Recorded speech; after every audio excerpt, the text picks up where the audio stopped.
In Republic Book 9, Plato finally delivers a definitive response to Glaucon's challenge from Book 2.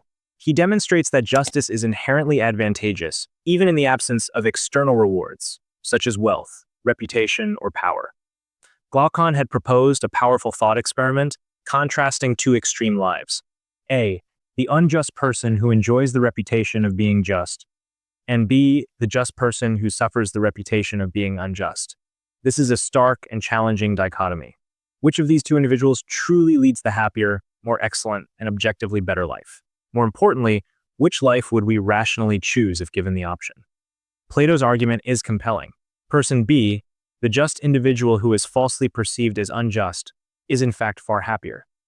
He argues that any person who understands the true nature of human flourishing would unequivocally choose the just life over the unjust one, even if the former comes with social scorn and suffering. Plato supports his conclusion with three key arguments, showing that the just life is not only morally superior, but also leads to greater fulfillment and freedom.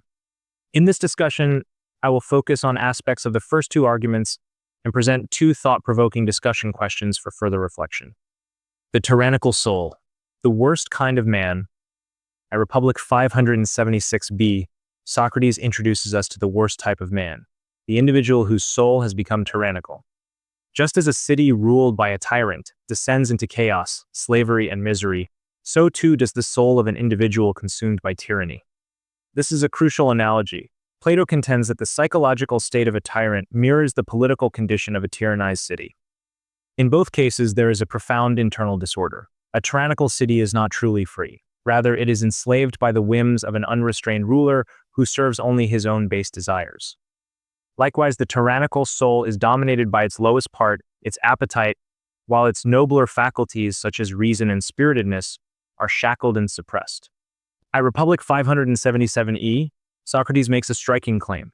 The tyrannical soul is least able to do what it wishes. This may seem counterintuitive. After all, isn't a tyrant the very person who exercises the most unrestrained freedom, bending the world to his will? And yet, Plato reveals a paradox. The tyrant, both politically and psychologically, is the most enslaved of all. He is not ruled by wisdom, nor by a well-ordered sense of purpose, but by an insatiable hunger for power, pleasure, and control. Discussion question number 1. How is the tyrannical soul unfree according to Plato? Why isn't tyranny simply the ability to do whatever one wishes? Plato makes an even more startling observation. Among all human beings, the most wretched of all is not merely the person with a tyrannical soul. There is one state even worse, the tyrannical-souled person who actually becomes a political tyrant. Here, Plato delivers a profound refutation of Thrasymachus's argument from Book 1. Thrasymachus had famously asserted that the life of complete injustice, i.e., the life of a successful tyrant who seizes absolute power, is the most desirable and rewarding. But Plato flips this notion on its head. The tyrant, he argues, is the most miserable of all human beings. His existence is a prison, not of walls and chains, but of his own ceaseless fears, anxieties, and uncontrolled passions. He is never at peace. He must always scheme, manipulate, and suppress potential threats. The very act of securing his power forces him into paranoia and isolation.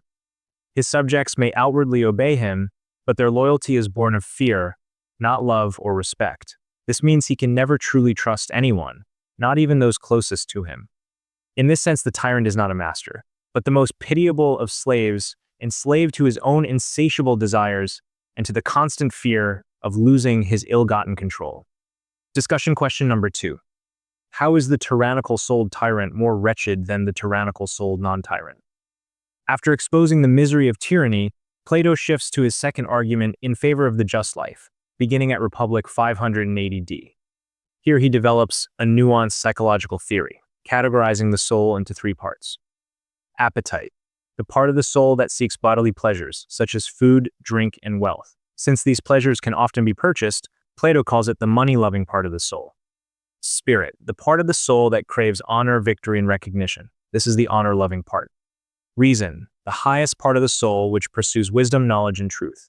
This is the learning-loving part. Plato then presents a crucial question. Who among us is most qualified to judge the best life? The philosopher, whose soul is ruled by reason, has experienced all three kinds of pleasure, bodily satisfaction, honor, and intellectual fulfillment. The money lover and the honor lover, by contrast, are limited in their experience and understanding. Because the philosopher has tasted all forms of pleasure and has chosen the life of wisdom, his judgment carries the greatest authority. And his conclusion, the life of knowledge and justice, is far superior to the life of base pleasures or blind ambition. Conclusion, why justice is worth pursuing. By the end of Republic Book 9, Plato's argument is clear. The just life is not only morally superior, but also leads to the greatest personal fulfillment. The unjust life, particularly the life of a tyrant, is marked by profound internal disorder, enslavement, and misery. Justice brings harmony to the soul, allowing reason to guide us toward true happiness. Plato's insights remain deeply relevant today. In a world obsessed with power, wealth, and reputation, we often see figures who appear outwardly successful, yet inwardly tormented. His warning against the tyrannical soul serves as a timeless cautionary tale. Those who pursue domination at the expense of justice ultimately find themselves prisoners of their own desires. So, if given the choice, which life would you choose? Can you think of modern examples, historical or fictional, of individuals who embody Plato's description of the tyrant? How does their fate compare to Plato's analysis? Thank you for engaging with these ideas. Until next time, may we all strive for the life of wisdom and justice.